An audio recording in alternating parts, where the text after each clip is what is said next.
Bienvenue dans le vestiaire avec Nicolas Saint-Pierre. Maintenant, c'est le temps de poursuivre la discussion hockey, de parler des Maple Leafs, une portion d'émission qui vous est présentée par, je vous le dis tantôt, mais avant, on présente Cindy Caron. À la couverture des Maple Leafs depuis 2018, une étoile montante dans les médias sportifs canadiens. Du journal L'Express de Toronto, voici Cindy Caron. Chronique présentée par Stonemount Retirement Lifestyle. De ce pont, on s'en va vers Toronto pour parler du journal L'Express, Cindy Caron. Cindy, tout d'abord, je pense que ce sera des retours qui seront accueillis à bras ouverts. Auston Matthews, Nicolas Roy, mais également Matthew Knies. Ça va remeubler certainement un alignement qui en avait grandement besoin, là. Grandement besoin, effectivement. Je pense que c'est d'excellentes nouvelles pour les Leafs. Je pense que l'équipe doit sortir fort à cause de ça, justement, mais c'est sûr que ça vient, c'est un petit vent de fraîcheur, mais ça enlève un peu de poids sur les épaules dans un sens. Ça fait du bien. Une couple de gars qui reviennent. Il y a tellement de blessés dans cette équipe-là présentement. Donc, d'en voir 3. Puis McCabe, ça avait été confirmé hier qu'il revenait aussi ce soir. Donc, c'est sûr que c'est des gros ajouts, là. Matthews, évidemment, et Knies manquant depuis quelques matchs, ça va faire du bien. Qu'on s'explique, là, Cindy, là, par mon prochain commentaire, je n'essaie pas de brasser la soupe, mais j'aurais pas le choix de le brasser pareil. Je suis pas un fan de Matthews. On s'entend comme leader et tout ça, je me dis que c'est pas le meilleur. Mais c'est-tu le genre de match, après une si longue absence, que tu surveilles justement la réaction de cette équipe-là pour voir comment le capitaine, le leader, va insuffler un nouveau souffle à cette formation? 100%. C'est lui qui doit se lever ce soir. Il a été absent, il a manqué beaucoup de matchs. Son leadership est toujours remis en question. Je te dirais que tout le monde le questionne un petit peu. Tu sais, on a parlé souvent, les gars l'aiment, c'est un leader tranquille dans la chambre, mais on ne le voit pas, ce côté-là de lui nécessairement. Puis un match comme ce soir de retour au jeu, ben c'est sûr qu'il y a des choses à prouver. Puis c'est sûr que les gars ont besoin de lui, ils ont besoin d'un capitaine qui va se lever et qui va prendre les choses en charge. Donc, c'est sûr que tous les projecteurs vont être sur lui ce soir. Je regarde la formation, justement, les trios. Là, on dit que Knies devrait faire le trio avec Matthews, avec Robertson. On va voir Easton Cowan, par exemple. On devrait voir avec Tavares et Nylander.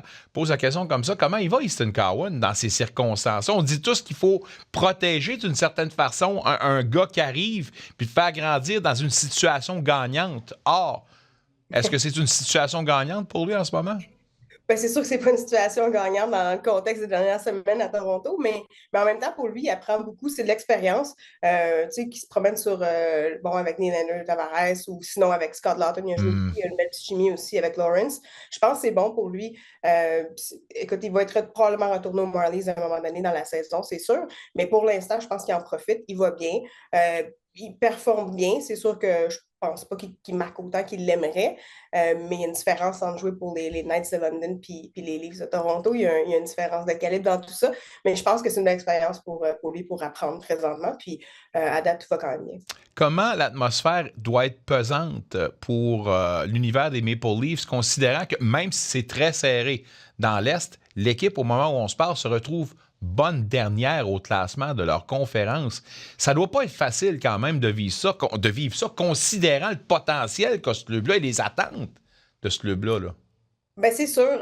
En même temps, comme on a parlé la semaine passée, il y a tellement de blessés que c'est comme difficile. Oui, la soupe est chaude un petit peu. Là. Oui, il commence à avoir beaucoup de gens qui ne sont pas satisfaits, puis on réclame les têtes de Berube, puis Trey Living, c'est le pire DG, puis des choses comme ça. Mais en même temps, je pense que ce qu'on va voir cette semaine avec le retour de plusieurs joueurs clés, je pense que ça va décider qu'est-ce qui se passe pour la suite un petit peu. C'est sûr qu'il y a des joueurs qui sont probablement disponibles pour transaction. Ça, on en parle beaucoup depuis les 2 dernières semaines. Il y a des noms qui ressortent. C'est sûr qu'il y a des choses qui vont bouger probablement avant la période des fêtes. Mais en même temps, comme je te dis, je pense que les prochains matchs vont être indicateurs de qu'est-ce qu'il y a à faire, en fait. Ben, on se donne, selon toi, là, combien de matchs ou quelle marge de manœuvre avant de décider si oui ou non il y aura reconstruction? Pas reconstruction, mais si on va démanteler certains effectifs. Est-ce qu'on commence à parler d'une certaine reconstruction? Hein? Oh oui. Ben, reconstruction, le mot est gros. Là. Ouais, le mot est gros. Puis les livres sont un petit peu les mains liées. On ne peut pas échanger Riley, on ne peut pas échanger. Il y a des gros noms que tu ne peux pas échanger. Mais c'est sûr que, bon, ça a sorti il y a quelques jours. Les livres sont essayé d'échanger Carlo cet été. C'est sûr que quand on regarde Machelli et d'à côté de Joshua, qu'en bout de ligne, ça ne fonctionne pas. Ces deux gars-là, on va le savoir sous peu tantôt. Probablement qu'ils ne joueront pas ce soir. Ça se pourrait qu'ils soient rayés de la formation. Donc, c'est sûr que c'est des noms qui vont commencer à circuler un petit peu.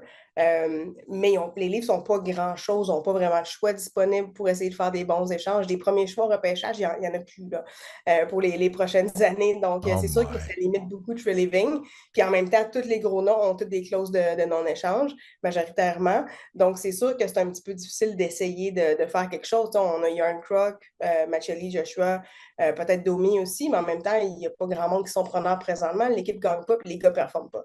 Dakota Joshua qui s'est sorti de la marmite de Vancouver, qui s'en va dans la marmite de Toronto puis qui vit des situations similaires. Il doit se gratter la tête à savoir quel genre d'aura il a. Mais est-ce que je me trompe en disant que ça serait la première rencontre qu'il manque à titre de Healthy Scratch avec les Maple Leafs depuis qu'il s'est joint justement à Toronto, là? Oui, absolument. Il n'a pas manqué aucun match à date de cette saison. Greg Berube avait vraiment confiance en lui, il avait comme espoir Ouais. que ça fonctionne. Il n'est pas mauvais défensivement, mais en même temps, il ne produit pas du tout. Il y a souvent des matchs où il n'y a aucun tir au but, puis tu te dis, crime, il fait 3 millions plus par saison. Ça prend de l'espace sur la masse salariale, puis il ne performe pas comme l'équipe espérait. Donc, c'est sûr que à un moment donné, il y a quelque chose qu'il va falloir qu'il bouge avec ça. Greg Berube disait aujourd'hui qu'il y a eu une conversation avec lui. Les deux sont très au courant que ça ne marche pas très bien jusqu'à présent. Mais je ne sais pas jusqu'à quel point ils peuvent faire quelque chose avec ça nécessairement. Votre dernière paire de défenseurs composée de Mermus et Stature qui a été réclamé récemment au ballottage, ça vous dit quoi de la profondeur et de l'efficacité de votre ligne bleue? Ben, c'est sûr que là, il y a Tanev qui est blessé, il y a Carlo qui est Ouais. blessé, donc ça en enlève deux directs là. Stretcher est pas mauvais, honnêtement, depuis qu'il est arrivé, depuis qu'il a été réclamé au balotage d'Edmonton. Il fait quand même bien. Mais Mermis, bon, il a compté dans le match contre Montréal, mais c'est sûr que bon, c'est ordinaire là, niveau profondeur. Mais on a un William Villeneuve qui est avec les Marlies présentement qui pourrait être appelé. Mais je pense que les Leafs ont juste essayé quelques combinaisons. On avait Philip Myers aussi qui a joué quelques matchs dans les dernières semaines, mais bon, lui, ça ne fonctionnait pas nécessairement bien. Mais c'est sûr que bon, quand Carlo et Tanev vont revenir, les choses vont changer. Est-ce qu'on peut parler de Oliver Ekman-Larsson? Je lisais un article récemment qui parlait justement du vétéran comme étant un joueur tout de même efficace malgré les circonstances. On est satisfait de son travail? Oui, quand même, c'est un bon. Il manipule la rondelle, c'est quand même un défenseur offensif. Il contribue quand même bien cette année, plus que l'année passée, je te dirais, en général. J'ai l'impression qu'il a plus trouvé sa place dans l'alignement, où ça clique plus, mais il y a un bon début de saison à date. C'est sûr que c'est un vétéran qui a de l'expérience, qui a gagné la Coupe, donc ça amène beaucoup de positifs dans l'équipe. Mais oui, c'est un des joueurs que je te dirais qu'il n'y a pas beaucoup de commentaires négatifs à son sujet en général. Ah, ben c'est bon, c'est un gars dans sa bulle. C'est bon de se retirer un peu de la marmite comme ça. Je le salue d'ailleurs. Est-ce qu'on peut jaser de Joseph Wall? Est-ce que c'est lui qu'on identifie comme gardien partant ce soir? Selon la pratique optionnelle aujourd'hui, oui, c'est lui qui devrait jouer ce soir. C'est pas vraiment surprenant. C'est sûr que c'est lui qui va avoir la majorité du travail jusqu'à temps que Stoller soit de retour. On n'a pas de back-to-back dans les prochains jours, quoi que ce soit. Donc, probablement qu'on va lui confier le filet le plus possible. Il était très fâché d'avoir été retiré dans le match contre Montréal. Ben, oui, Berube, il en a parlé justement dans Il les était médias. content, Ça a c'est l'air ça. oui.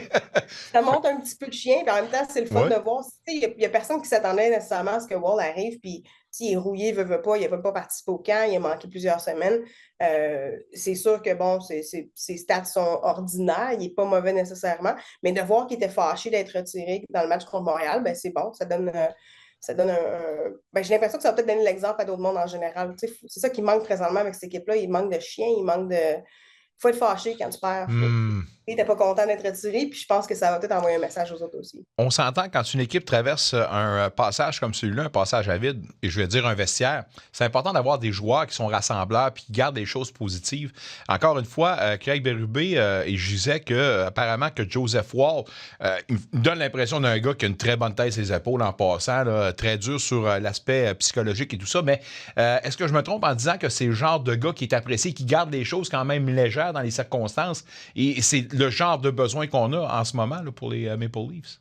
Oui, vraiment. C'est un gars que les gars nomment souvent quand ils parlent des autres joueurs, des coéquipiers qui aiment fréquenter, qui aiment être autour. C'est un gars qui est très relax, très bon sens de l'humour, il est drôle. Puis les gars l'aiment en général. Il est juste très relax. Il n'y a pas le petit côté weird gardien de but comme plusieurs peuvent avoir. Ça a été mentionné ça quelquefois aussi. Mais ouais, c'est un des gars son nom revient très souvent quand les gars parlent avec qui ils aiment hang out. Là. quand tu te prépares et qu'encore une fois, tu es dans un creux de vague, c'est pas qui t'affronte, mais comment tu vas performer toi-même. Mais de l'autre côté de la glace, tu as un club qui s'appelle les Blue Jackets de Columbus. L'adversaire idéal pour retrouver une séquence gagnante, selon toi? Ben, ce sera pas facile parce que les Blue Jackets, ils ont Adam Fantilli qui marque à chaque fois qu'il joue Yep. contre Toronto. C'est un gars du coin, sans exception. C'est drôle parce que lui et Josh Anderson, c'est pareil, les deux, peu importe, depuis toujours, ils marquent toujours contre Toronto. C'est ça, fait qu'il y a Fantilli de l'autre côté, les Blue Jackets ont donné du fil à retordre la dernière fois que les Leafs les ont affrontés. Mais par contre, ce soir, les Leafs n'ont pas d'excuses. Avec le retour de Matthews, Nice, McCabe, Roy, les gars sont motivés et ils ont besoin de passer un message parce qu'à un moment donné, c'est sûr que les défaites qui s'accumulent comme ça, puis les points qui s'envolent au classement, ça va les rattraper si le vent ne tourne pas. Mais je pense que c'est sûr que ça va être un bon défi. Puis c'est le match idéal pour passer un message. Le côté joyeux pour les Maple Leafs, c'est que malgré tout ça, vous avez une ligue, une conférence, qui est très serrée. Alors, il n'y a pas d'équipe qui se détache, mais à un moment donné, il y en a qui vont se détacher, aussi bien engendrer quelques points. Bon match ce soir, évidemment. On te lit dans l'Express ou sinon, une fois la semaine. On a le privilège de t'avoir une fois la semaine. Un grand plaisir. Bonne fin de soirée, mon ami. Bonne semaine et à la semaine prochaine. Merci, à la semaine prochaine. Un retour sportif 100% local dans le vestiaire avec Nicolas Saint-Pierre.